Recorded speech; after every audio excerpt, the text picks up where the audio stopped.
Selamat pagi. Pagi, Pak. Selamat pagi, Pak. Pagi, Pak. Pagi, Pak.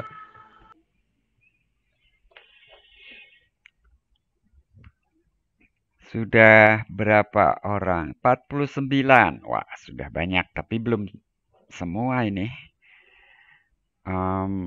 Kita mulai sebentar lagi. Apa kabar kalian semua? Baik-baik ya? Sudah banyak kuis? Mata kuliah lainnya juga? Si Brian sudah garuk-garuk kepala itu. Hmm. Oh, betulin headset ya. Baik, saya akan share screen tapi 1 menit lagi deh. Ini sudah 53.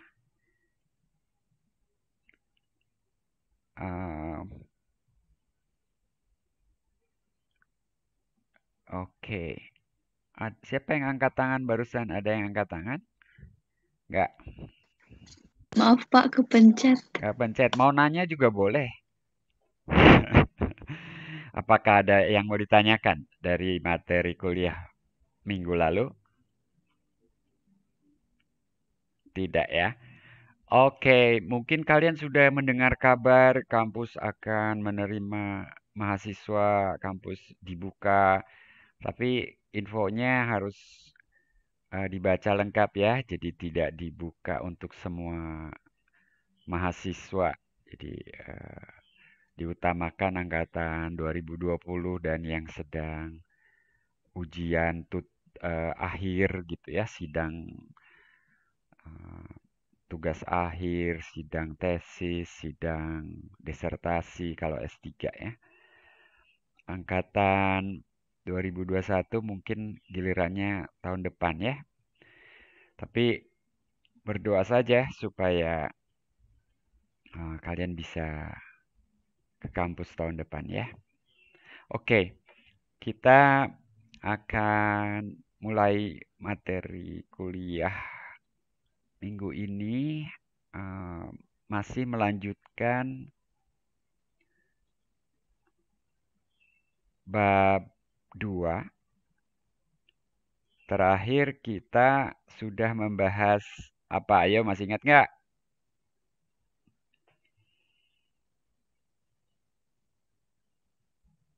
2.5 itu apa kemarin?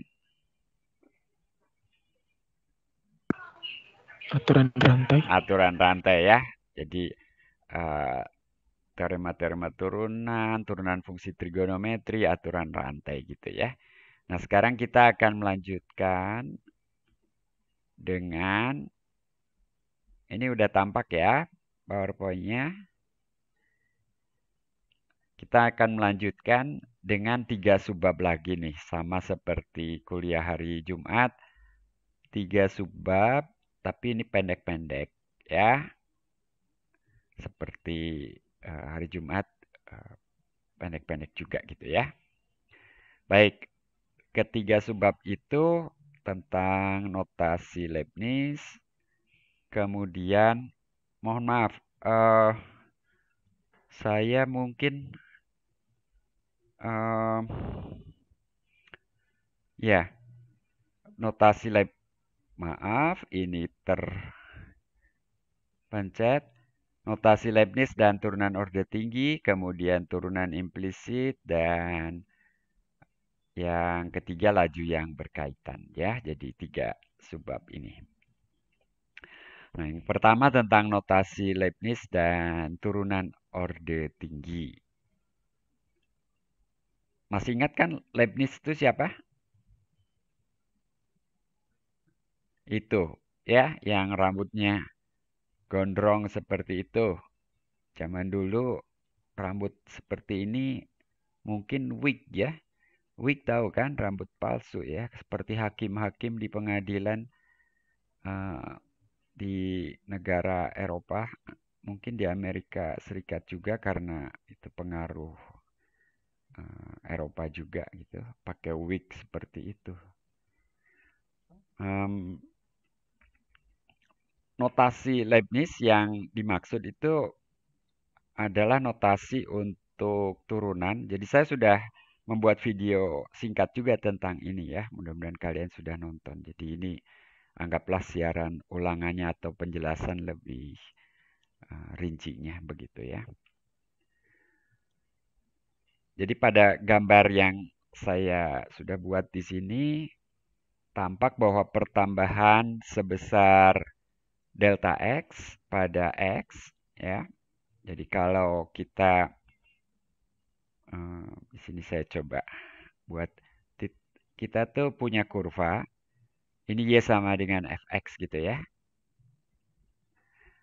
Nah, kita tuh sedang sebetulnya ingin mempelajari nilai F di sekitar X. Nah, kalau ada perubahan, bukan ada perubahan sih, sebetulnya ada galat gitu ya, sebesar delta X. Ya, tapi untuk konteks ini galat itu bisa dianggap pertambahan atau pengurangan. Jadi nilai X itu tidak persis gitu. Jadi yang terjadi lebih besar, jadi ada pertambahan. Itu maksudnya begitu. Atau lebih kecil gitu ya. Jadi tergantung kalau delta X-nya negatif ya sebetulnya ini pengurangan gitu ya. Nah, tapi anggaplah ada pertambahan sebesar delta X itu yang berakibat pada pertambahan juga ya pada nilai Fx. Jadi di sini ada pertambahan sebesar delta Y pada Y. Jadi kalau X-nya mengalami galat gitu, Y-nya juga gitu ya. Nah, delta Y di sini sama dengan kalau kita hitung di sini, ya ini tuh nilai F di X plus delta X itu. Sementara yang kita punya di bawah itu nilai F di X gitu ya. Nah, jadi delta Y sama dengan nilai F di X tambah delta X dikurangi nilai Fx. Nah, kalau kemudian kita bagi kedua ruas dengan delta X, kita peroleh delta Y per delta X sama dengan F X plus delta X min Fx per delta X. Dan ini tidak lain mengarah ke definisi turunan itu gitu ya. Jadi Fx plus H min Fx per H waktu itu kita pakai huruf H. Nah, Leibniz nulisnya seperti ini.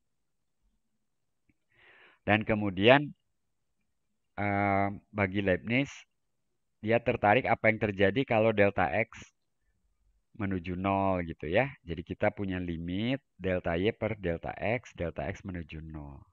Nah, itu tidak lain kan sama dengan turunan F di X gitu ya. Kita sudah mendefinisikan ini. Nah, kemudian Leibniz itu menggunakan lambang dengan notasi ini ya. Jadi ini dibacanya ya dx saja, bukan dy per dx gitu ya. dx gitu. Yang menyatakan limit itu tadi gitu ya. Dan itu tidak lain f aksen x. Jadi kita punya yang dalam kotak biru telur asin ini. dx itu ya f aksen x gitu ya. Nah, dalam notasi ini, dx itu merupakan satu kesatuan, bukan hasil bagi dy dan dx. Gitu. Berbeda dengan delta. Kalau di sini ini hasil bagi nih. Ya, ini hasil bagi. Sementara ini bukan hasil bagi. Walaupun, saya ulangi ya, walaupun nantinya kita akan mendefinisikan diferensial ya yang terdiri atas diferensial terhadap peubah x yaitu dx dan diferensial terhadap peubah Y, yaitu DY.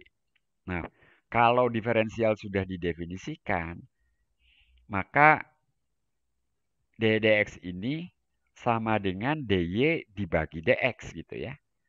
Tapi itu nanti didefinisikan seperti itu. Kalau sekarang ini bukan hasil bagi, oke?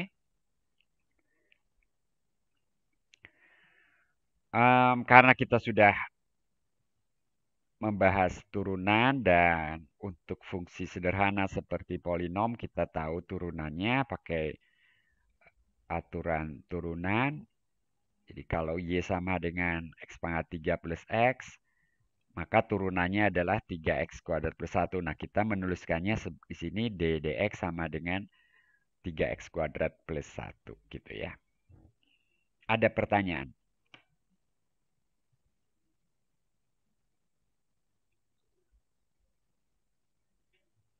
Tidak ada? Oke. Nah, aturan rantai yang sudah kita bahas itu dalam notasi Leibniz jadi seperti ini. Nah, ini lebih mudah diingat barangkali gitu ya. Jadi jika Y sama dengan FU dan U-nya adalah fungsi dari GX, maaf, dan U-nya adalah fungsi dari X, katakanlah U sama dengan GX, maka dx sama dengan dy du kali du dx. Andaikan, ini andaikan ya, andaikan dy du tadi adalah hasil bagi, demikian juga du dx juga hasil bagi, du boleh kita coret gitu ya. Jadi andaikan dicoret, maka dx sama dengan dy dx. Sesuatu yang tentu saja betul tapi tidak ada gunanya gitu ya. Jadi jangan dicoret ya. Karena kalau Anda coret nanti dx sama dengan dx, hore. Tapi tidak ada gunanya gitu ya. Nah, jadi jangan dicoret, bukan tidak boleh, tapi memang apa ya? Dalam konteks yang lain nanti kalau kita membahas fungsi dua peubah, kalau dicoret nanti Anda bisa dapatkan jadi 1 sama dengan 2 gitu ya. Bisa jadi sesuatu yang membingungkan. Tapi dalam aturan rantai ini, Anda membacanya mungkin begini. Apa ya? Galat dari Y yang ditimbulkan oleh perubahan pada Y itu sama dengan galat dari Y yang ditimbulkan oleh perubahan U dikali galat U yang ditimbulkan oleh perubahan dalam X gitu ya. Kira-kira seperti itu. Jadi kalau lebih singkat lagi mungkin perubahan terhadap U kali perubahan U terhadap X gitu ya. Oke, contohnya di sini untuk yang sudah kita bahas juga ya, fungsi seperti X pangkat 3 tambah X pangkat 10 ini kita nyatakan sebagai U pangkat 10 dengan U sama dengan X pangkat 3 plus X, maka dy dx sama dengan dy du kali du dx. Jadi turunan terhadap U kali turunan U terhadap X. Gitu ya, jadi perubahan terhadap U kali perubahan U sendiri terhadap X gitu ya. Lalu U-nya sendiri disubstitusikan kembali. Ini sama dengan U ya. Jadi di situ kita dapatkan 10 kali X pangkat 3 tambah X pangkat 9 kemudian kali 3X kuadrat plus 1. Sampai di sini barangkali tidak perlu disederhanakan lagi. Ya, sudah selesai di situ. Oke. Aturan rantainya sudah kita bahas, jadi ini hanya menyajikannya dalam notasi Leibniz ya. Jadi nulisnya begitu gitu ya. Tapi silakan kalau ada pertanyaan. Halo, apakah ini aman? Apakah ini oke? Apakah ini bisa diterima dengan baik? Aman, Pak. Aman. Aman, Pak. Aman. Pak. Aman. Tapi saya mau dengar Della Francisca Lubis. Ya, Pak. Gimana yang barusan dibahas? Aman, Pak. Bisa ngikutin ya? Oke. Oke, syukurlah. Sekarang saya lanjutkan dengan turunan orde tinggi.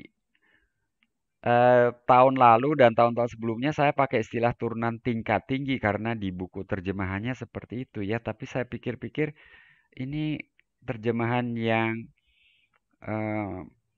lebih apa ya, konsisten gitu karena nanti kita juga membahas persamaan diferensial dan lain-lain. Saya pikir ini terjemahannya turunan orde tinggi aja. Kata orde ini serapan tentunya ya. Bahasa Inggrisnya order memang gitu ya. Jadi higher order derivative gitu ya. Jadi turunan orde tinggi. Nah, yang dimaksud adalah turunan orde 2, orde 3 atau kata ordenya tidak dimunculkan jadi turunan kedua, turunan ketiga, turunan keempat dan seterusnya. Nah, kalau kita punya fungsi f, kita turunkan, kita dapatkan turunan pertama itu ya. Jadi f aksen itu turunan pertama. Nah, f aksen ini juga merupakan fungsi gitu. Jadi misalkan bayangkan fx sama dengan x kuadrat gitu kan. F aksen sama dengan 2x gitu kan. Itu kan fungsi juga. Nah, kalau gitu kita bisa bertanya, turunan dari f aksen apa gitu kan. Sebagai fungsi kalau diturunkan lagi hasilnya apa? Nah, dari f aksen itu kita akan dapat f aksen turunan kedua gitu ya. Jadi turunan dari f aksen merupakan turunan kedua dari f. Dan seterusnya dari turunan kedua kita dapat peroleh turunan ketiga. Kalau masih bisa diturunkan terus ya kita akan dapatkan turunan ke n untuk n bilangan asli gitu ya. Jadi bisa sampai ya kita nggak tahu fungsinya apa, tapi kalau bisa diturunkan terus ya turunan ke n ini akan ada terus juga gitu ya. Dan cukup banyak fungsi yang bisa diturunkan hingga orde berapapun gitu ya. Nah, notasinya kalau pakai aksen kan sampai 3 biasanya itu sudah kebanyakan aksennya. Jadi kalau turunan keempat, kelima kita tidak pakai aksen lagi. Kita pakai notasi seperti itu. Jadi untuk membedakan dengan pangkat kita pakai tanda kurung gitu ya. Jadi F lalu seperti pangkat tapi ada kurungnya dan di dalam kurung itu kita tuliskan N gitu ya. Nah, N ini tentu kita ganti dengan bilangan. Jadi maksudnya nanti turunan ke-5 itu seperti itu. Turunan ke-4 seperti itu. Jadi turunan ke-6 ini dan seterusnya gitu ya. Nah, dalam notasi Leibniz ini notasinya. Nah, perhatikan di situ huruf N itu muncul seperti pangkat juga ya. Jadi seperti D pangkat N, lalu Y gitu. Lalu ini anggaplah saya bacanya per gitu ya. Tapi lagi-lagi ini juga bukan hasil bagi. Per D X pangkat N gitu ya. Nah sebetulnya itu apakah pangkat atau apa? Ya notasinya memang seperti itu. Hanya kalau Anda eh, ingin coba memaknai dengan eh, apa istilahnya, dengan persis dari mana sih sebetulnya yang terjadi itu kalau dipisahkan ya, y-nya tuh bisa dy, hmm, ya ya oke, ups, maaf, saya kembali lagi. Biasa gitu tuh kalau saya habis memindahkan box video MS Teams tuh, pennya jadi nggak berfungsi, malah jadi eh, memindahkan halaman gitu ya. Oke, kalau turunan pertama itu ddx, turunan kedua itu sebetulnya begitu, d dari ddx gitu ya. Jadi ddx itu diturunkan. Nah, ini yang kemudian jadinya sama dengan gitu. Nah, jadi sebetulnya yang di bawah penyebut itu, yang di bawah tuh sebetulnya begini gitu ya. Kurungnya tuh bukan apa yang dipangkatkan tuh bukan x tapi dx gitu ya. Sebetulnya itu. Tapi kemudian ya kita nggak pakai kurung, nulisnya jadinya seperti itu. Ya. Em, jadi yang paling turunan pertama tuh kalau Anda turunkan y-nya tuh seperti itu. Jadi ddx itu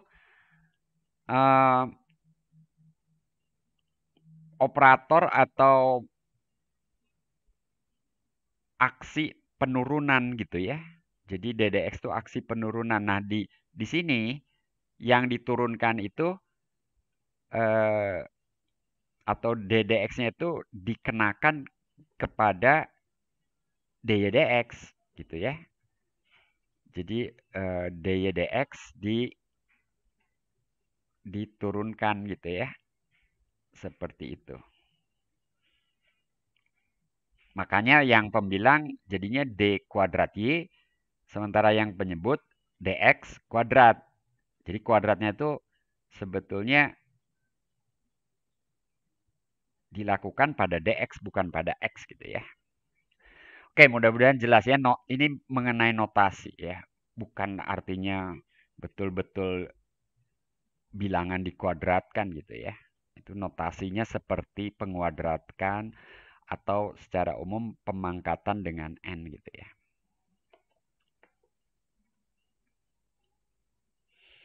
Nah, turunan orde tinggi sebagai contoh untuk fungsi trigonometri ini menarik nih. Kalau kita turunkan, pertama kita dapatkan itu kan. Ini aturan rantai, tapi aturan rantainya udah bisa di luar kepala kan ya. Sin 2x. Itu fungsinya sin U gitu ya. Maka turunannya cos U. Tapi U-nya sendiri punya turunan terhadap X yaitu 2. Jadi 2 kali cos 2X. Turunkan lagi, cos itu turunannya min sin, lalu U-nya punya turunan sama dengan 2. Jadi min 2 kali 2 jadi min 4 gitu ya, sin 2X. Sin 2X diturunkan lagi seperti tadi jadi cos 2X kali 2 gitu. Dan sudah ada min 4 di depannya jadi min 8. Dan seterusnya. Ya, dan seterusnya. Nah, ada yang bisa menyatakan rumus untuk turunan ke N?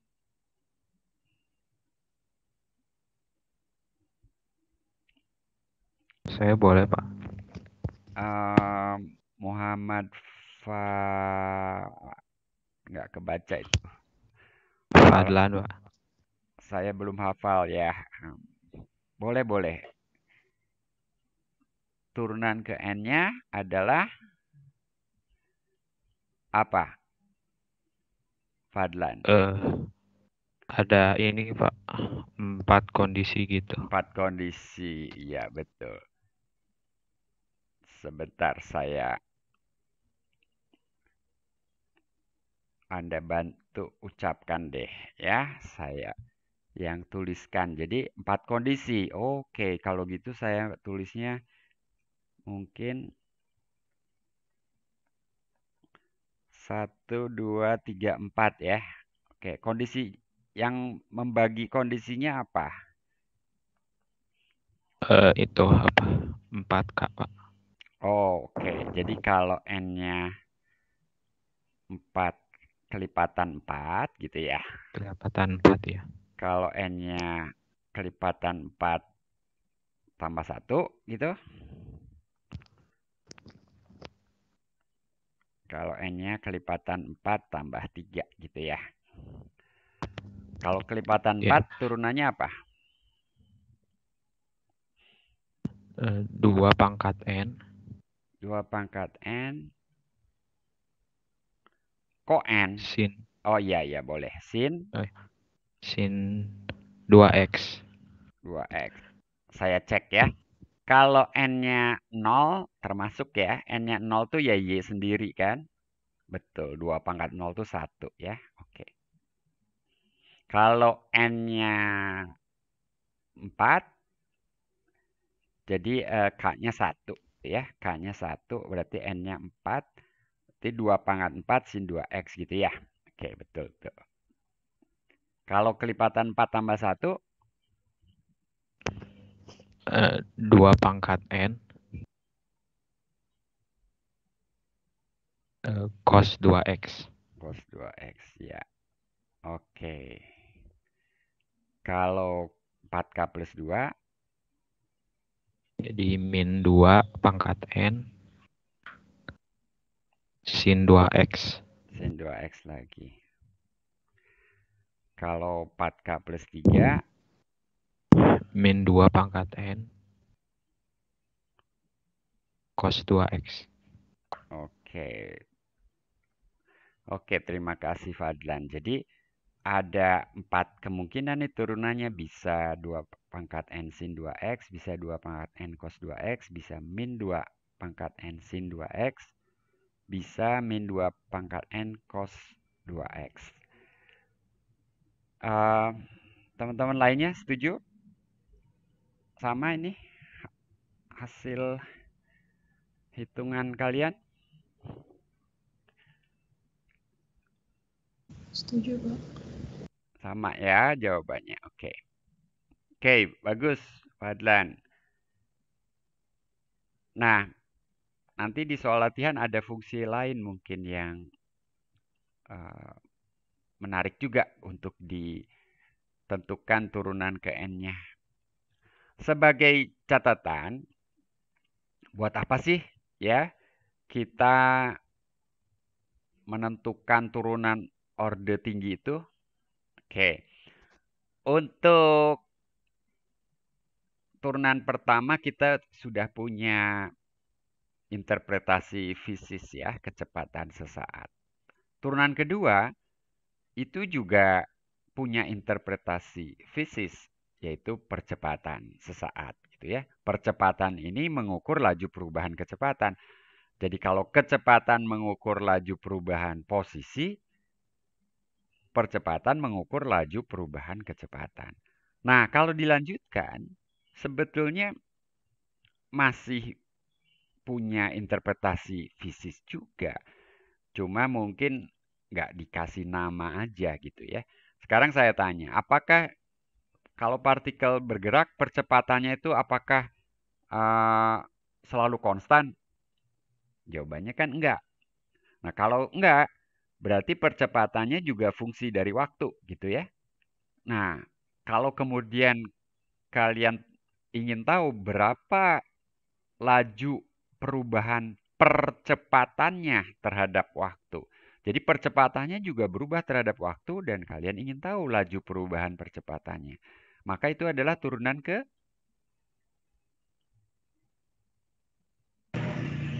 kedua dari C. turunan ke berapa? Kok kedua? Kedua kan percepatan. Sekarang saya mau tahu laju perubahan percepatan terhadap waktu. Ketiga, Pak. Turunan ketiga. Ada namanya enggak gitu kan? Nah, kalian mungkin belum pernah dengar. Kalau turunan ketiga itu ini mengukur laju perubahan dari percepatan gitu ya terhadap waktu. Nah, ini ada namanya, cuman mungkin kalian jarang dengar aja.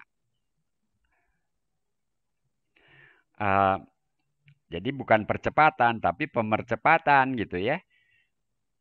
Eh, turunan keempat, ya kalau pemercepatan ini juga berubah terhadap waktu, laju perubahannya ya turunan keempat gitu. Ada namanya, waduh itu udah udah repot lah istilahnya gitu ya. Jadi nggak pakai nama lagi. Nah, itu fisis. Kalau matematis, kita nggak pusing dengan nama. Nama ya udah kita berikan aja turunan ke N gitu ya. Tapi buat apa? Ada ya. Nanti kita akan belajar deret ya, deret Taylor gitu ya, deret Maclaurin yang akan kalau kita berhenti sampai orde ke N akan memberikan kita polinom Taylor dan polinom Maclaurin orde N. Buat apa? Buat memberikan hampiran dari nilai fungsi di sekitar suatu titik dengan ketelitian yang sembarang, ketelitian yang kita kehendaki. Jadi kalau pakai turunan pertama saja, galatnya terlalu kasar. Kita pakai turunan kedua, galatnya mulai lebih kecil, tapi belum terlalu teliti juga. Kita pakai turunan ketiga, lebih teliti lagi. Kita pakai turunan keempat, lebih teliti lagi, dan seterusnya. Buat apa ketelitian yang sangat tinggi apa namanya diperlukan? Kira-kira buat apa? Nah, di sini ada yang sudah terdaftar di program studi astronomi? Ah, ya Brian, kamu enggak, tapi pasti ada lah di sini. Siapa yang sudah terdaftar di program studi astronomi di sini? Siti Saro? Enggak? Enggak, Pak. Stephen? Siapa dong? Enggak, Pak. Enggak ada di sini atau yang berminat atau yang akan memilih program studi astronomi ada di sini? Safindra? Nggak ada? Masa nggak ada? Dari 50 sekian orang. Ya oke, bayangkan aja sekarang kalian mau meluncurkan roket ke luar angkasa ya. Nah orbitnya itu kan harus diperhitungkan ya. Kalian mau meluncurkan roket itu dan menujunya ke bulan gitu ya. Kemarin itu tuh bulan purnama ya. Gimana sih supaya bener nyampe ke bulan tuh? Kan orbit segala macam harus diperhitungkan ya. Gravitasi segala macam, kecepatan si roketnya dan seterusnya ya. Nah itu komputasinya kira-kira harus teliti nggak? Pastinya harus teliti gitu kan. Kalau kesalahan awal ya, sejak awal tuh mungkin nggak bisa juga 100% tepat kan. Kalau kesalahan awalnya 0,01 gitu kan. Terus roketnya meluncur makin jauh, apakah kesalahannya tetap 0,1 gitu ya? Kalau bayangkan kurva ya, mungkin saya sambil menggambar ya. Ini saya ngarang aja dikit. Nah, ini saya juga nggak pernah ngitung dengan persis. Tapi bayangkan saya maunya dari sini ke sana gitu ya. Itu orbitnya bukan orbit, ya orbit lintasannya lah. Ini udah bukan roket lah, apa sesuatu yang lain. Itu kalau tepat seperti itu gitu ya. Kalau tepat seperti itu. Nah sekarang kalau tidak tepat, di sini saya ada sudut lah sedikit ya. Itu kan bisa jadi jauh kan. Yang tadinya meleset sedikit, jadinya meleset jauh kan. Gitu. Nah sekarang bayangkan, saya boleh meleset, tapi dibalik kan sekarang. Saya boleh meleset, tapi di sini melesetnya harus di radius tertentu. Jadi jangan yang terlalu jauh seperti itu gitu ya. Jadi saya boleh meleset, tapi nah mendaratnya di situ masih oke lah gitu ya. Masih nantinya oke bulannya udah kelihatan gitu, udah deket ya. Saya tinggal koreksi, eh, lakukan koreksi ketika sudah berada dalam radius tertentu dari bulan gitu ya. Kan bisa seperti itu. Berarti yang ditolerir di sini berapa gitu kesalahannya kan? Galatnya. Jadi kita punya keperluan untuk komputasi dengan ketelitian yang sangat tinggi itu ya. Nah untuk itu ya hampiran atau aproksimasinya harus sangat teliti. Jadi hampiran dengan turunan pertama atau turunan kedua saja itu bisa jadi kurang teliti. Mohon maaf. Nah, ini Anda dapat baca lebih lanjut di buku ya tentang turunan orde tinggi ini ya.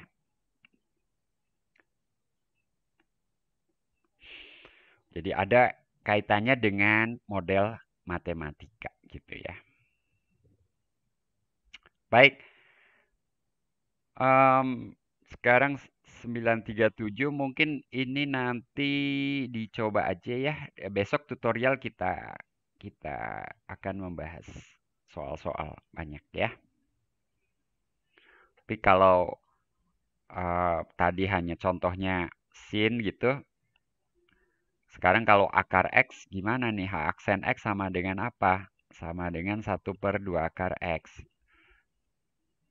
Turunan keduanya sama dengan apa? Turunan ketiganya sama dengan apa gitu ya. Dan seterusnya di sini. Lalu turunan ke N sama dengan apa? Ada rumusnya nggak gitu ya? Gitu. Itu Anda coba aja dulu kotret-kotret dulu ya.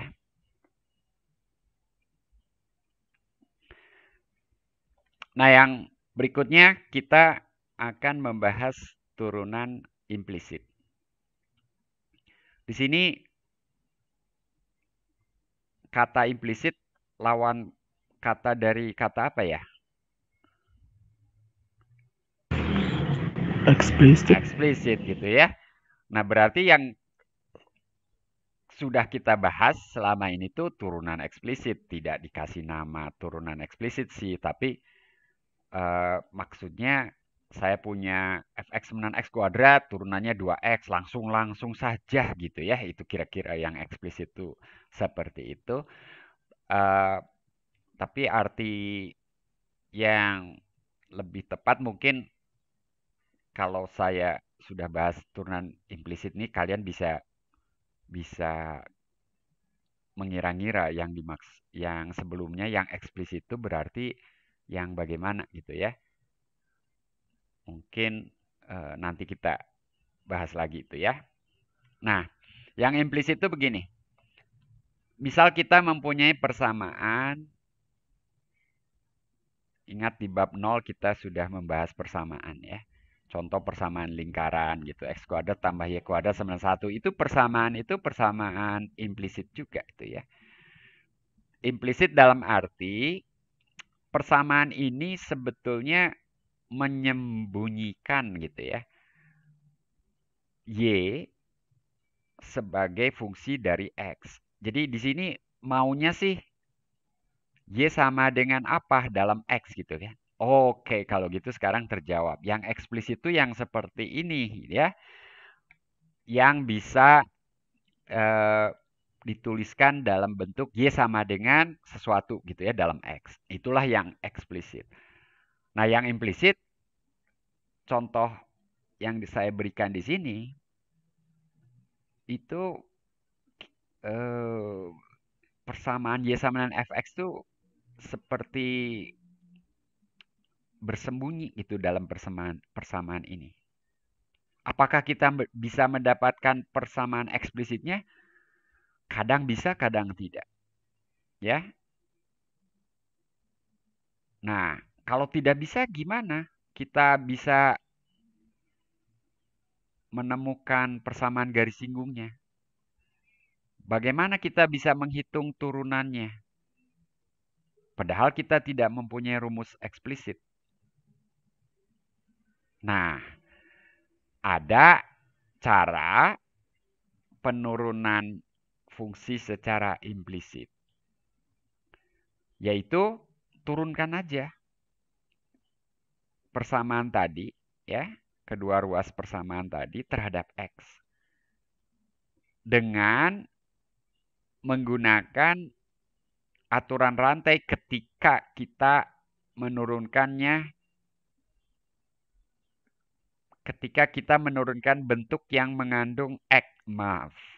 Ketika kita menurunkan bentuk yang mengandung Y. Karena di sini Y dalam hal ini merupakan fungsi dari X gitu ya. Kita menganggap Y di sini fungsi dari X. Sebetulnya dalam persamaan seperti ini ya, yang bintang ini, kita juga bisa menganggap X fungsi dari Y juga gitu. Tapi lazimnya Y yang kita anggap sebagai fungsi dari X. Nah, dengan menganggap Y fungsi dari X, maka kalau yang suku kedua ini jelas ya barangkali ya. Ini jelas ya didapat dari suku kedua di situ. Ruas kanan saya kira jelas ya. Turunan dari X pangkat 3 ya 3X kuadrat. Yang dua ini jelas ya. Nah, yang ini dari mana nih yang ini? Yang ini dari mana? Nah, yang itu kan dari 7Y pangkat 3. Jadi bayangkan U sama dengan 7Y pangkat 3. Y-nya fungsi dari X gitu ya. Y-nya sama dengan GX gitu kan. Maka di sini kan du dx sama dengan du dy kali dy dx kan gitu. Itulah yang menjadi yang memberikan ini ya. Jadi 21Y kuadrat itu adalah du dy. Ya, U-nya 7Y pangkat 3, du dy 21Y kuadrat. Lalu kali ddx. Ddx-nya apa ya? Belum tahu di sini. Justru ddx yang mau kita cari. Dari persamaan yang kita dapatkan ini, yang masih mengandung ddx, kita dapatkan ddx. Oke? Jadi kita dapatkan ddx dan hasilnya juga masih mengandung Y. Jadi ada X-nya jelas, ada Y-nya juga. Jadi ddx-nya juga implisit di sini. Nah, tapi itu sudah cukup bagus. Kalau titiknya kita tahu 2,1, kita bisa dapatkan ini. Ya, jadi kita bisa dapatkan gradien garis singgung di titik tersebut. Oke? Begitu. Dan persamaan garis singgungnya jadinya kita dapatkan juga gitu ya. Kita dapatkan persamaan garis singgungnya Y min Y0 sama dengan M kali X min X0 gitu kan. Titiknya 2,1 jadi Y min 1 sama dengan gradiennya 6/11 jadi 6/11 kali X min 2. Lalu kita nyatakan sebagai persamaan 6X min 11Y min 1 sama dengan 0. Ada pertanyaan sampai di sini?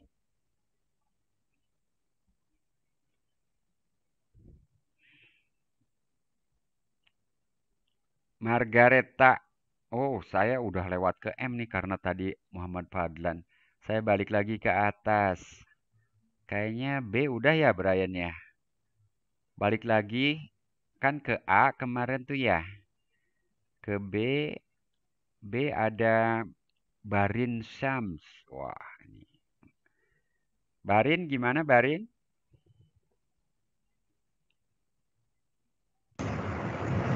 Mengerti Pak sejauh ini. Udah nangkap ya. Oke, syukurlah. Kalau kamu bilang mengerti, saya percaya aja ya.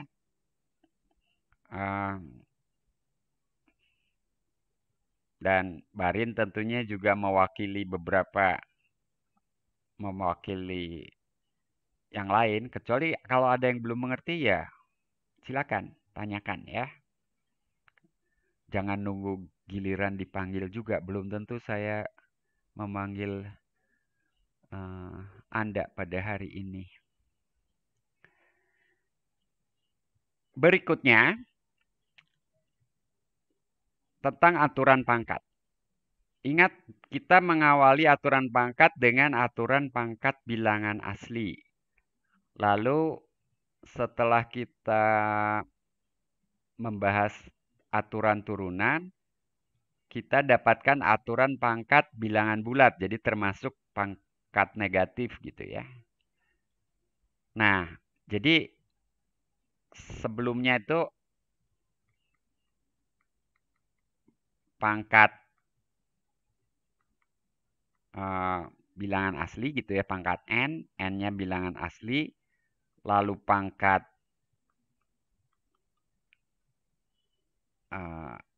K bilangan bulat gitu ya, bilangan bulat itu Z ya. Nah sekarang pangkat rasional. Bilangan rasional kan, bilangan rasional itu secara umum itu bisa dinyatakan sebagai P per Q dengan P dan Q bilangan bulat. Dan Q tidak sama dengan 0 gitu ya. Nah rumusnya ya itu juga.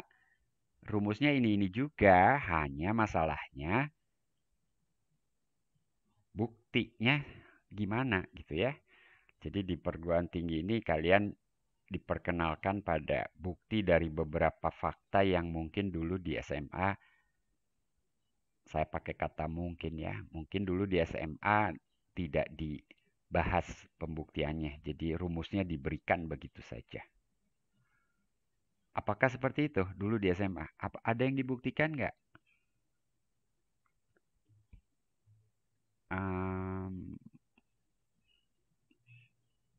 Jika sudah cinta Mi sering saya panggil. Deborah saya sudah pernah saya panggil ya. Dela tadi. Emir.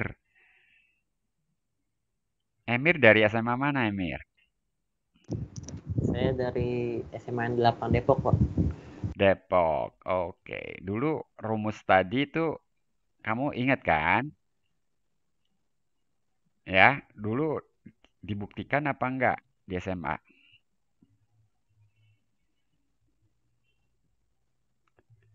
Yang dari DX, Pak. Yang X pangkat R, turunannya itu R kali apa? X pangkat? R-1. Nah, itu dulu rumus itu tuh diberikan begitu saja atau dibahas buktinya? Dulu saya diberikan, Pak. Berikan begitu aja kan? Iya. Itu. Buktinya begini nih buktinya. Halaman kosong buktinya. Oke. Buktinya sebagai berikut ya. Jadi,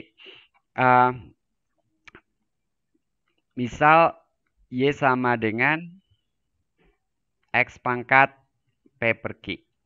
Oke. Di sini P-nya, Q-nya juga bilangan bulat dengan Q tidak sama dengan 0.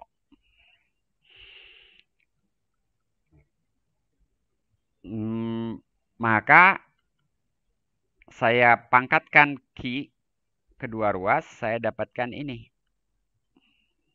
Betul? Betul ya, Emir ya? Nah, lalu turunkan secara implisit. Jadi kita baru membahas penurunan implisit ya terhadap X. Maka yang sebelah kiri jadi apa, Emir?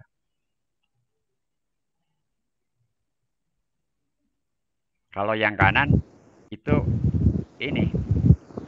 Karena aturan pangkat bilangan bulat sudah tahu kita ya. Untuk turunan fungsi pangkat bilangan bulat kita sudah tahu. Nah, yang kiri apa turunannya, Emir?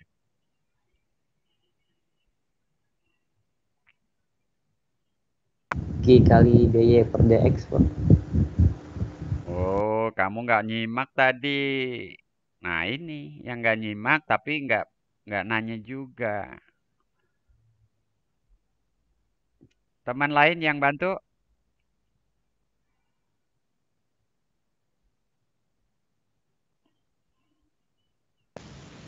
Q dikali Y minus 1. Q kali Y pangkat Q minus kali DDX. Gitu, Emir. Jadi, di sini Y pangkat Q itu anggaplah U di kepala kita, lalu turunkan DU DY.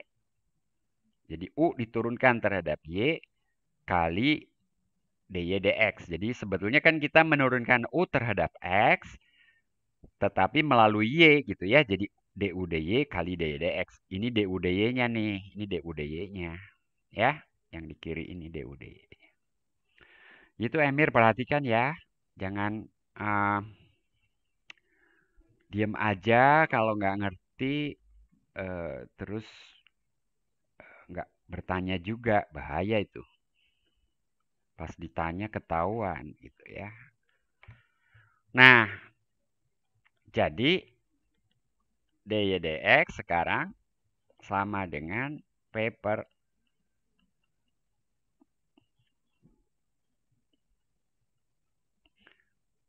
Nah, P per Q itu kita pisahkan. Lalu Y-nya kita kembalikan lagi. Y-nya itu kan sama dengan X pangkat P per Q. Jadi kita nyatakan semua dalam X.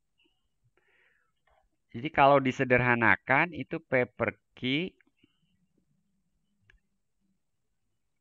X pangkat. Jadi yang penyebut itu pangkatnya apa tuh?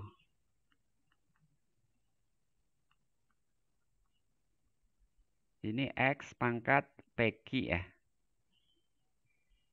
Oh, salah. P per Q kali Q. P. P.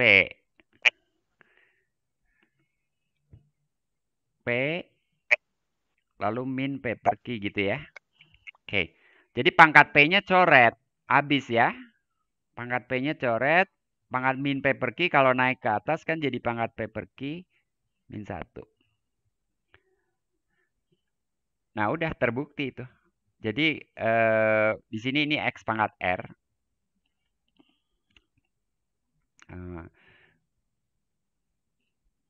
Jadi kalau saya tuliskan dengan warna merah di sini, ini X pangkat R gitu ya. Maka ini adalah R X pangkat R min 1. Gitu ya.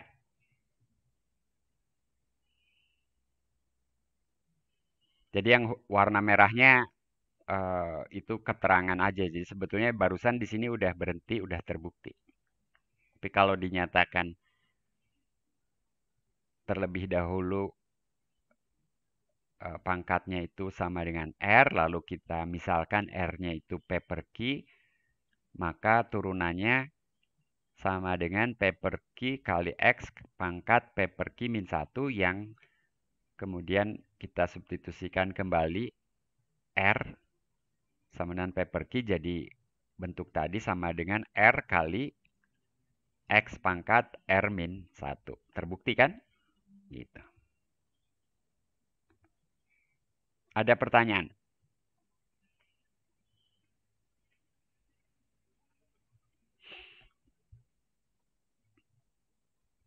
Apakah ada pertanyaan? Emir? Sudah tercerahkan, Pak. Wih, jawabannya tercerahkan. Oke, mudah-mudahan cerah terus ya. Jangan gelap lagi nanti. Baik, ini latihan. Coba sekarang ini dikerjakan deh. Ada waktu untuk memastikan Anda paham nggak ya? Coba yang nomor 1 aja, persamaan garis singgung. Yang nomor 2 menarik juga, khususnya yang ini gimana nih gitu ya. Gitu. Kalau turunan pertama tadi udah diberi contoh, kalau turunan kedua gimana? Gitu. Tapi itu nanti deh. Yang nomor 1 aja dulu coba ini. Ya, coba 3 menit.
Oke.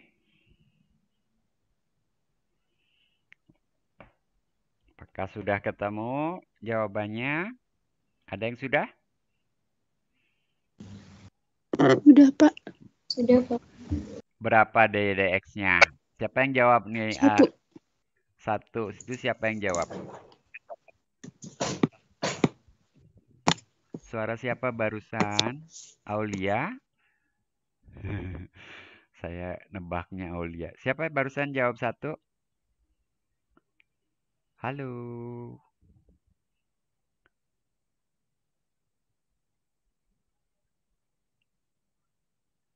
Kok nggak nyaut? 1 bukan, Pak. Iya, yang jawab nih siapa? Amelia. Amelia. Oke. Saya nggak tahu. Betul nggak 1? Yang lain dapat 1 juga? Najmi dapat 1. Oke.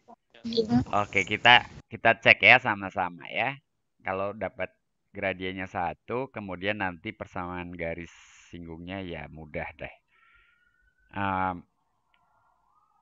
Ups. 1. Jadi gimana tuh jawabannya? 5Y pangkat 4 DY DX. Gitu ya. Tambah 7 DY DX. Jadi setiap ada Y, maka pakai aturan rantai ya kali DY DX gitu kan. Jadi turunkan 7Y itu terhadap Y, tapi kemudian kali DY DX. Sama dengan 3X kuadrat. Jadi DY DX sama dengan 3X kuadrat per Yang dari kiri kita pindah ke ruas kanan gitu ya. 5Y pangkat 4 tambah 7.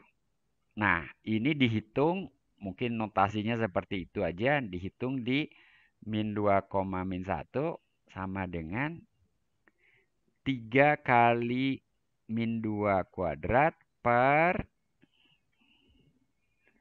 5 kali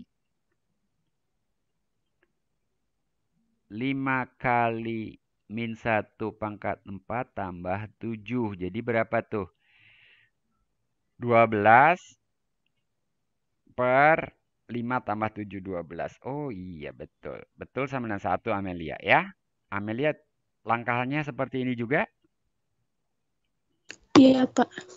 Oke, bagus. Jadi persamaan garis singgungnya. Persamaan garis singgungnya saya siapkan kotak. Lanjutkan ke atas. Persamaan garis singgung di min 2, min 1 itu Y plus 1 sama dengan 1 kali X plus 2 ya. Gitu ya. Jadi ini Y sama dengan X plus 1.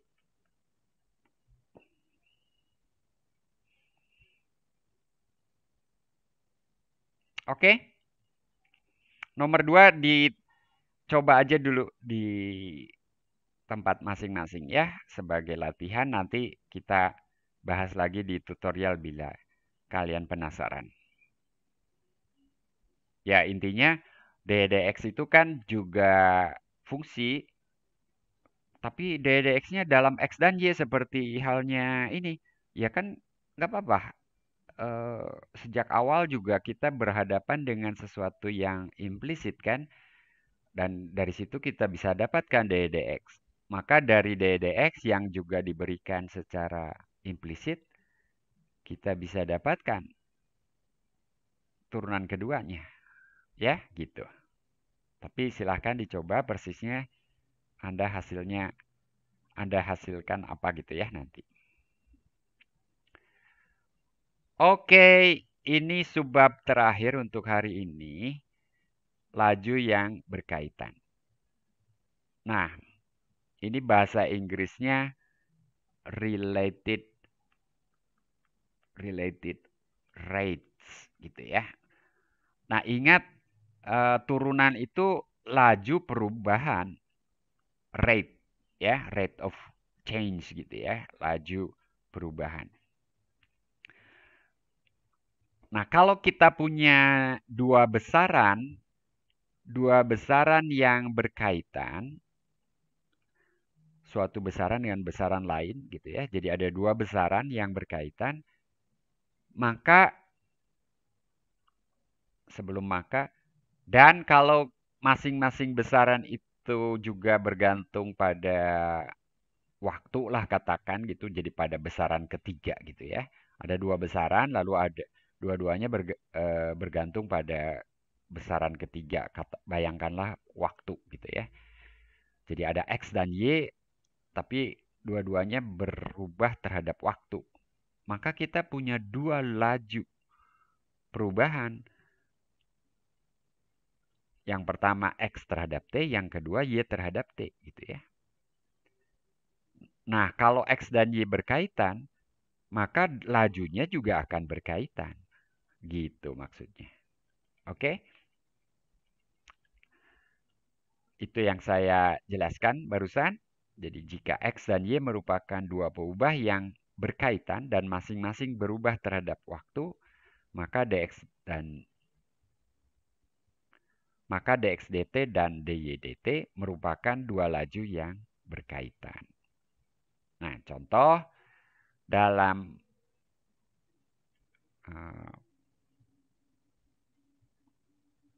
situasi nyata ya sesuatu yang bisa kalian bayangkan secara konkret gitu ya. Ini contoh persoalan dari kehidupan sehari-hari gitu istilahnya. kita punya misalnya di sini air gitu ya, yang dituangkan ke dalam tangki berbentuk kerucut terbalik. Nah, ini tampak depan nih, ini tampak depan aja.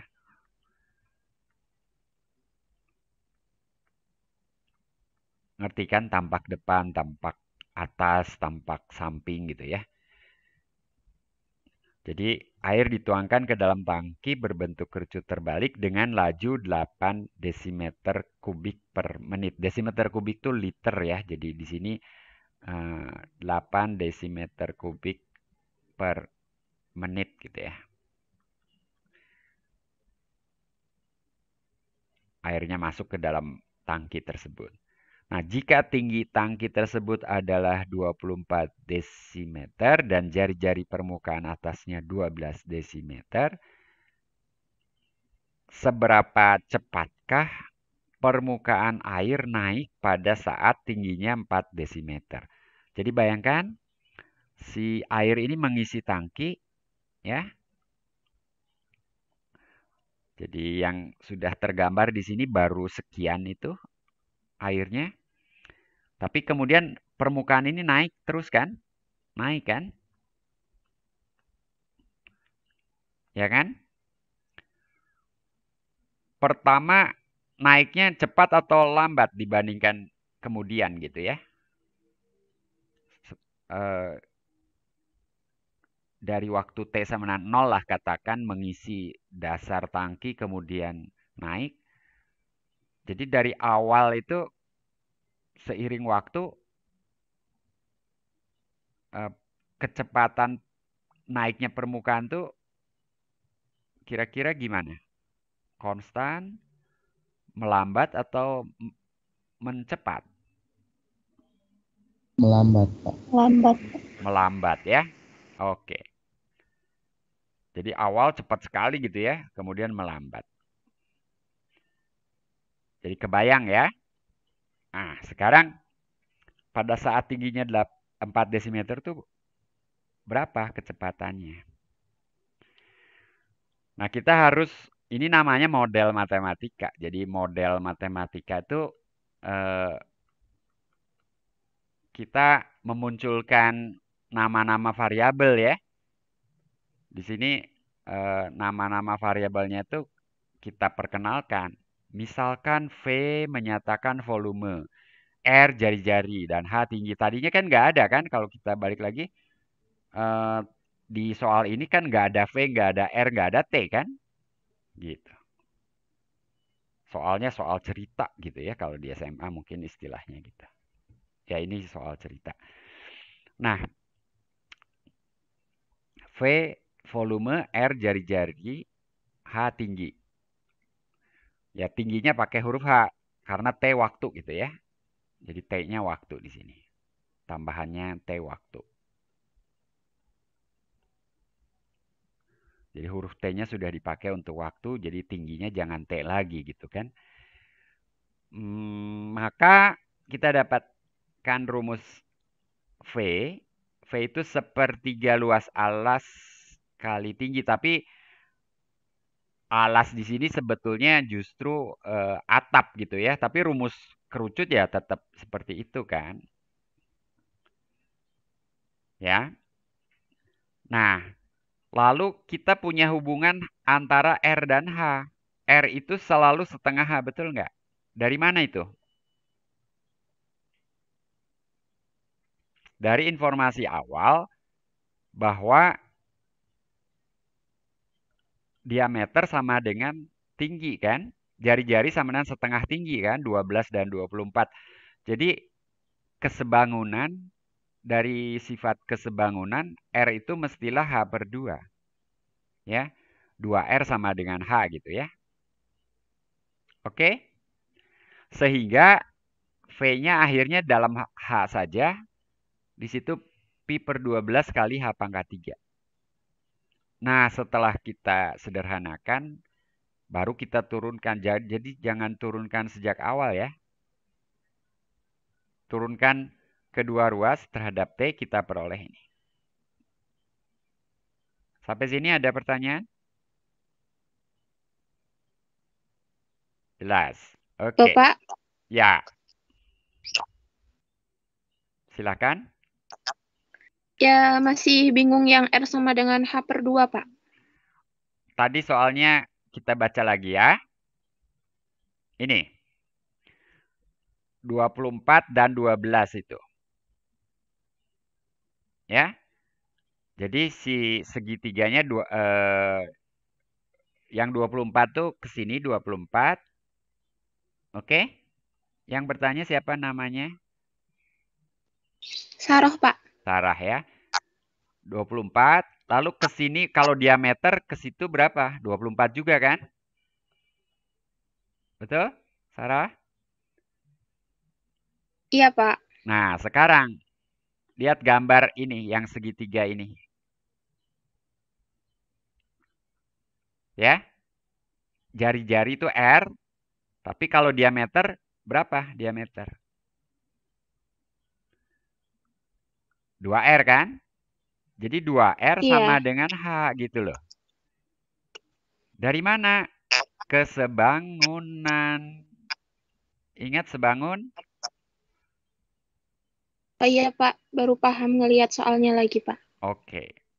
Jadi si diameter akan selalu sama dengan tinggi. Karena air nggak mungkin miring ya.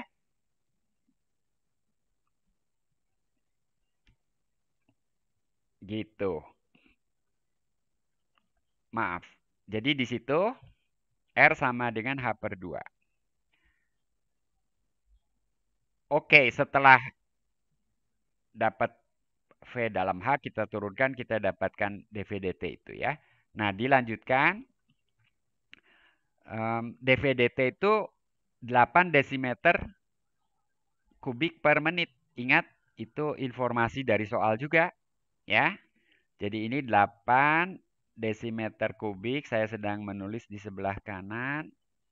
8 desimeter kubik per menit. Dan itu konstan. Ya, konstan. Jadi pada saat H sama dengan 4, kita tinggal substitusikan saja. Kita dapatkan 8 sama dengan pi per 4 kali H kuadrat, jadi kali 16 kali dH/dt. Oke?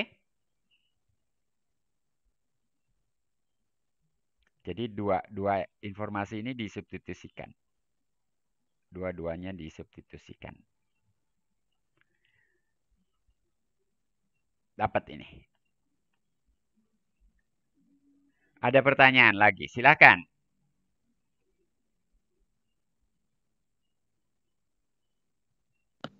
Pak, izin bertanya, Pak. Ya. Ini kan kalau kerucut itu si jari-jarinya terpengaruh sama tinggi gitu. Ya. Nah, kalau tabung gimana, Pak? Jari-jarinya kan selalu konstan, tingginya berapapun. Iya, nanti soal seperti itu lebih mudah jadinya. Tinggal volumenya itu hanya bergerak naik ya konstan juga. Nanti kalau debitnya konstan ya pergerakan tabungnya juga pergerakan permukaan airnya juga akan konstan. Itu mah mudah. Kamu coba aja bikin soal sendiri, jawab sendiri deh. Itu mah mudah intinya. Ya? Ya? Kebayang nggak Baik, Pak. kalau tabung mah ini naik, ya naiknya akan konstan itu. Tinggal luas permukaan aja dibagi gitu ya, volumenya dibagi luas itu ya langsung dapat tinggi. Bikin soal sendiri, jawab sendiri itu mudah itu. Ya? Gitu. Baik, Pak. Terima kasih, Pak. Tapi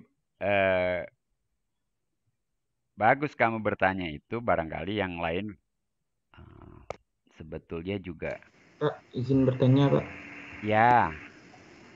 Kerucut tuh selalu dan pasti sama dengan tinggi. Diameternya sama dengan tinggi. Kesebangunan. Ya, kalau ini 1:1, ini 1 banding si R dan tinggi itu 1:1, maka saya gambar segitiga di sini, itu kan pasti 1:1 juga. Oh, iya, Pak. Kesebangunan ya. Dulu kan di SMP ini masa lupa. R dan H ya 2R sama dengan H kan? Kalau ini sama ya, 24 dan 24 kan? Soalnya tadi kalau saya lihat soal nggak ada apa namanya tuh tinggi sama diameternya sama. Itu gimana? Nah itu baca lagi tuh. Oh iya, ada diameter. Astaga. Tinggi dan jari-jari di sini kan? Jari-jari Oh kan iya, iya, setengah iya. diameter. Iya. Makasih Pak. Baru. Jadi informasi tuh kadang harus diolah lagi ya. Gitu. Ya, Pak. Makasih Pak. Yuk, nggak apa-apa. Ini di awal-awal kan kalian dapat soal seperti ini. Mungkin nggak pernah ketemu soal yang seperti itu sebelumnya gitu ya. Jadi kaget. Nggak apa-apa.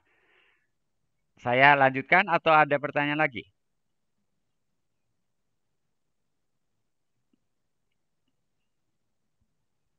Oke. Nah, ini contoh lagi ya. Tapi dalam soal latihan nih. Sebuah pesawat, mungkin kita coba jawab deh ini ya. Sebuah pesawat, koma, itu pesawatnya pesawat terbang sih gitu ya. Tapi ini ada koma dulu. Sebuah pesawat terbang ke arah utara dengan laju sekian, 800 km per jam gitu ya. Koma, melintas di atas alun-alun pada pukul 12.00 gitu ya. Sebuah pesawat lain terbang ke arah timur dengan laju 750 km per jam. Melintasi alun-alun pada pukul 12.15.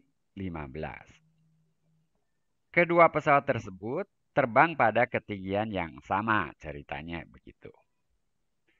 Seberapa cepat jarak di antara keduanya bertambah pada pukul 13.15. Saya siapkan halaman kosong dulu untuk menjawab ini.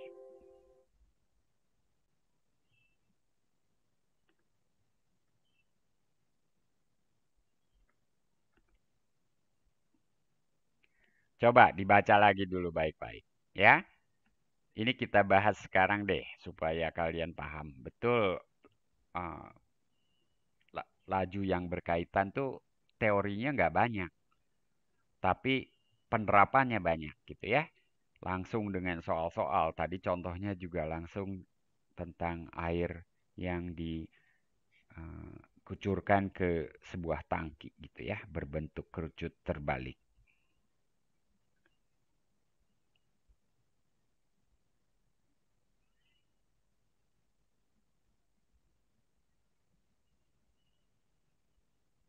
Nah, ini gimana menjawabnya? Oke. Andaikan sama-sama melintas alun-alun pada pukul 12.00 mungkin kebayang, tapi kan kenyataannya nggak mungkin juga dong. Pesawatnya nanti tabrakan gitu ya. Jadi di sini justru waktunya harus berbeda. Nah, jawabannya itu, bentar nih saya hafal dulu. Anda ingat dulu nih kecepatannya, arahnya utara timur. Oke, utara timur 12, 12.15, 13.15. Oke, gambar gini. Jadi ini model juga, gambar itu model juga ya. Gambar tuh untuk membantu kita. Jadi ke arah, oh utara dan timur, bukan utara dan, oh iya betul ya. Utara, ini bergerak ke utara. Ya bisa dianggap sumbu sih, ya bisa dianggap sumbu Y gitu ya. Pukul 12.00 itu 800 km per jam. Lalu, jadi 12.15 ada di mana dia? Katakanlah 12.15 ada di sini nih. Dan itu jaraknya berapa kalau 15 menit? 200 km. 200 ya. 200. Jadi ini 200 kilometer nih. Nolnya di bawah nih. Nah, lalu satu lagi ini ke kanan, ke timur ya. 750. Oke, 750. Ya, itu anggaplah sumbu. Saya pakai warna lain. Lupakan pukul 12 ini karena kita nggak pakai ya. Jadi bayangkan pada pukul 12.15. Saya hapus dulu lagi nih.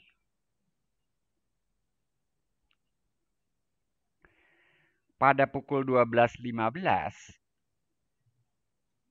Jadi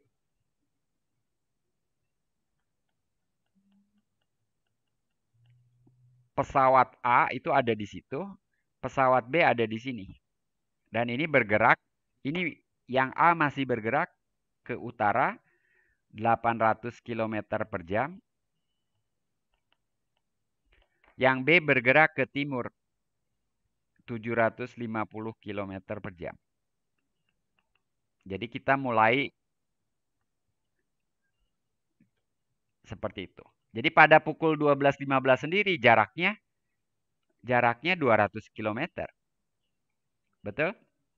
Jadi jarak A dan B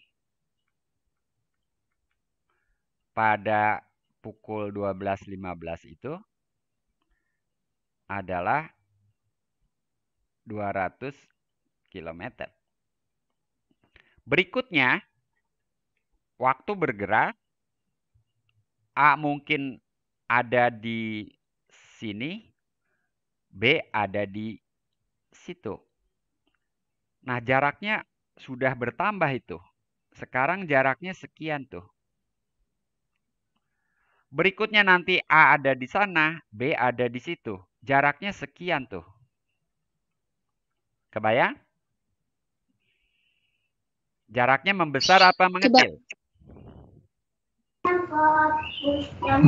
Membesar. Ya. Yang satu ke utara, yang satu ke timur makin berjauhan dua-duanya. Nah, pertanyaannya berapa? Pertanyaannya apa tadi? Berapa pertambahan jarak pada pukul? Laju pertambahan jarak pada pukul 13.15. Nah, kita harus punya rumus. Misalkan S ini. S itu kalau ini X itu Y. Apa rumus atau apa kaitan antara S, X, dan Y?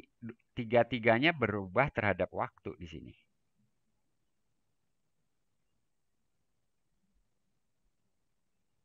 Ya, di sini. Seberapa cepat jarak di antara keduanya bertambah. Tiga-tiganya berubah terhadap waktu. Coba dikotret.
Jadi 1 jam kemudian gitu ya pertanyaannya.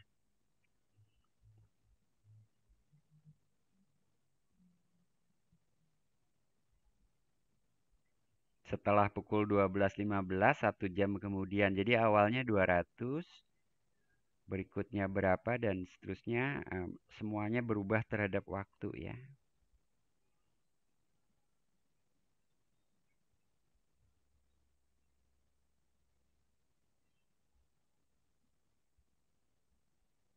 Kalau secara umum, rumus X dan Y apa? S sama dengan, jadi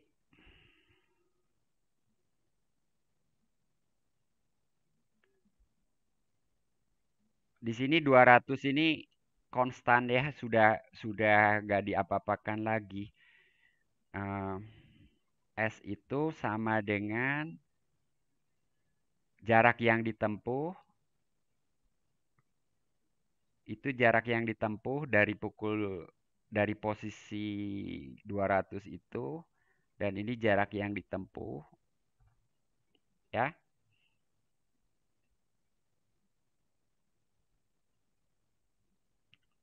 Yang pasti X kuadrat tambah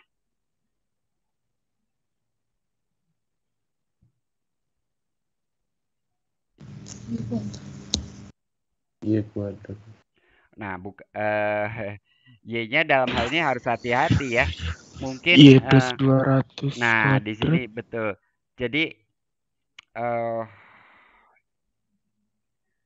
yaitu koordinat atau jarak yang ditempuh gitu ya. Mungkin itu harus jelas model matematikanya itu ya. Jadi di sini kita jangan terjebak dengan sumbu X sumbu Y sih gitu ya. Tapi mungkin kalau perlu jangan pakai huruf Y ya.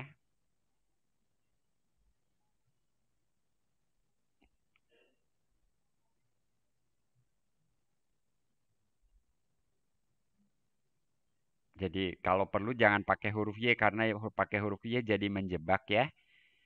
Kita pakai huruf X1 dan X2 aja deh. Y itu sama dengan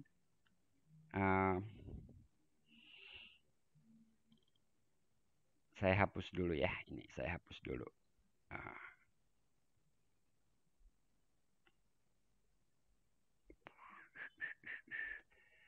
Jadi di sini sebutlah X1, ini sebutlah X2 ya.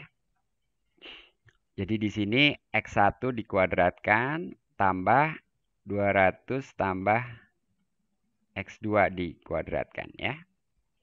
X2 ini fungsi dari waktu, X1 juga fungsi dari waktu. Oke, gambarnya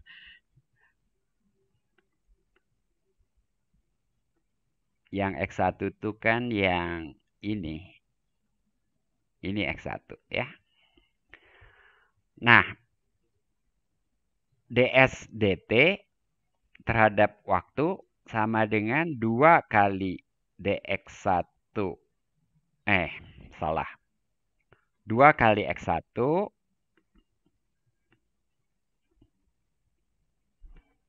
coba bantu saya ya. 2 kali x1 kali dx1 dt gitu ya. Tambah, nggak cukup tempatnya, turun ke bawah. 2 kali aturan rantai tapi luar kepala aja. 2 kali 200 tambah x2 kali dx2 dt. Nah, dx1 dt kan kita tahu ya. dx1 dt itu berapa? 750 km per jam. Nggak usah ditulis satuannya deh ya. dx2 dt sama dengan 800 gitu. Jadi pada saat pukul 13.15 itu 1 jam kemudian. Jadi pada pukul 13.15 dsdt-nya sama dengan berapa tuh? X1-nya berapa? Pak, itu bukannya yang di awal S kuadrat ya? Yang mana? Oh iya, S kuadrat. Ya ampun. Ini akar ya. Betul-betul. Jadi ini 2S ya. Terima kasih. Siapa yang barusan mengoreksi? Betul. Betul, betul, betul. Jadi 2 kali S. Pada pukul 13.15 tuh S-nya sendiri berapa? Jadi, tempatnya habis, saya hapus dulu yang ini kan udah tau lah ya. Jadi pada pukul 13.15 itu saya tulis di sebelah kiri. Jadi pada pukul 13.15 S-nya sendiri berapa ya? Atau X1-nya berapa?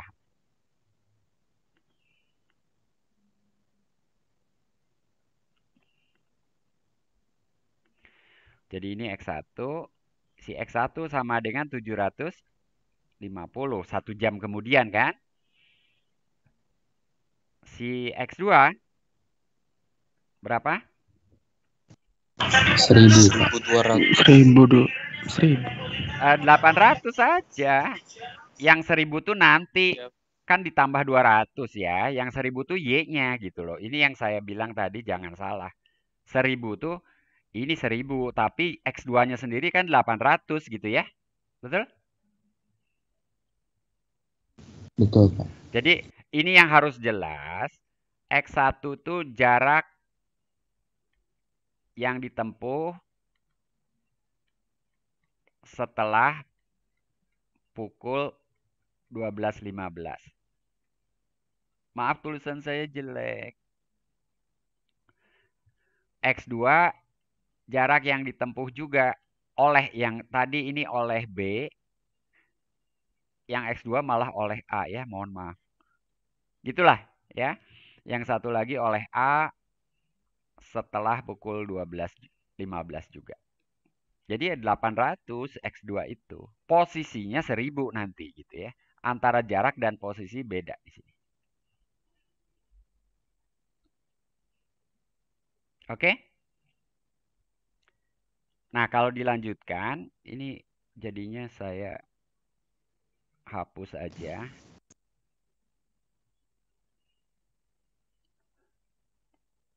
Kalau dilanjutkan, S-nya sama dengan berapa?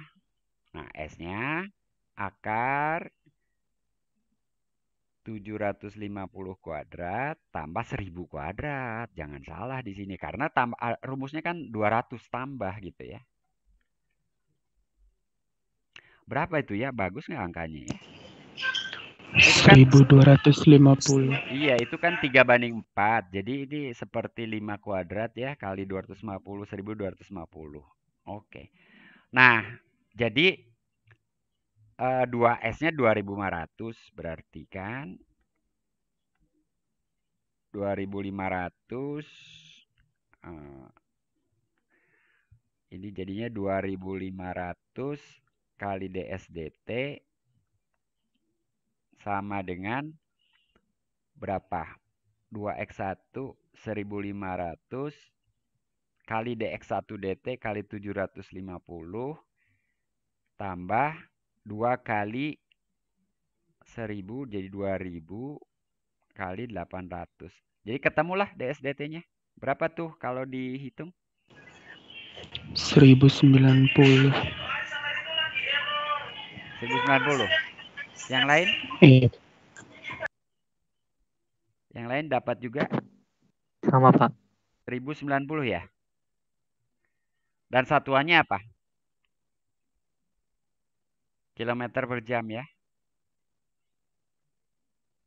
Gitu. Oke? Dalam pemodelan Anda harus hati-hati ya.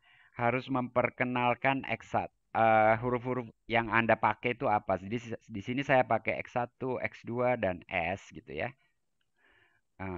Jadi S-nya jarak antara kedua pesawat gitu ya. Tapi di sini semua pakai keterangan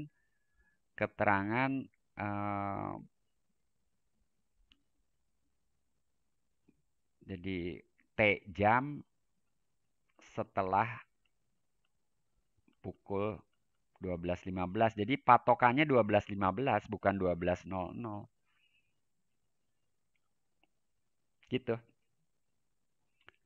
Jelas? Ada pertanyaan? Soal sederhana ini, tapi harus hati-hati, harus cermat, ya.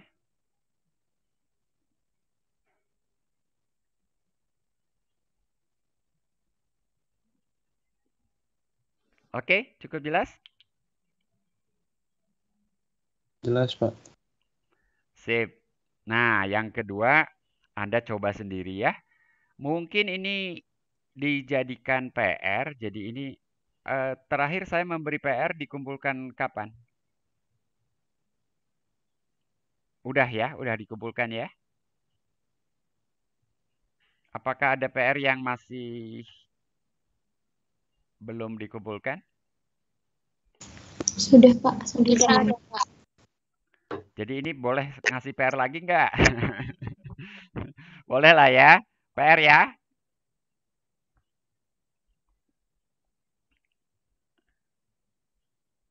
Yang nomor 2 ini PR. Yang lainnya latihan biasa aja. Yang ini PR ya, dikumpulkan ya. Nanti saya beri waktu dikumpulkannya kapan, jam berapa ya. Di MS Teams. Besok tutorial. Yang pasti ini dikumpulkannya bukan besok. Mungkin dikumpulkan Jumat deh.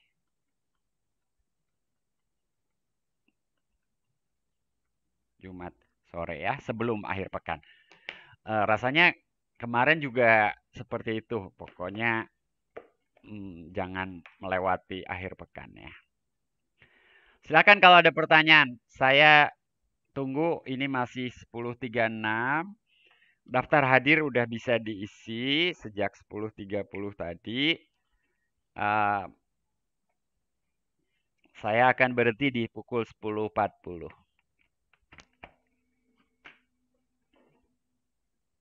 Ada pertanyaan?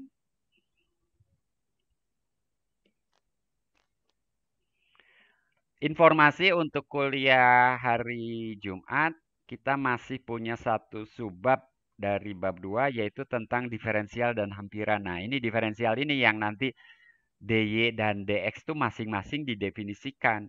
Jadi dy dx itu boleh dianggap dy dibagi dx gitu ya. Nanti.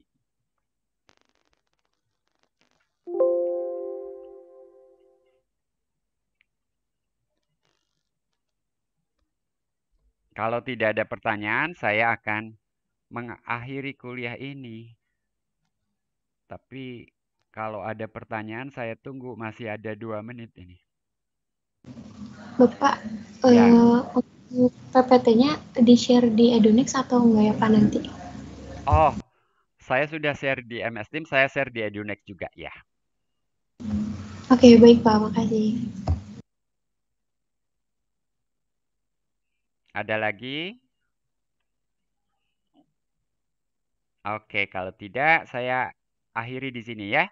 Jadi besok tutorial pukul 3.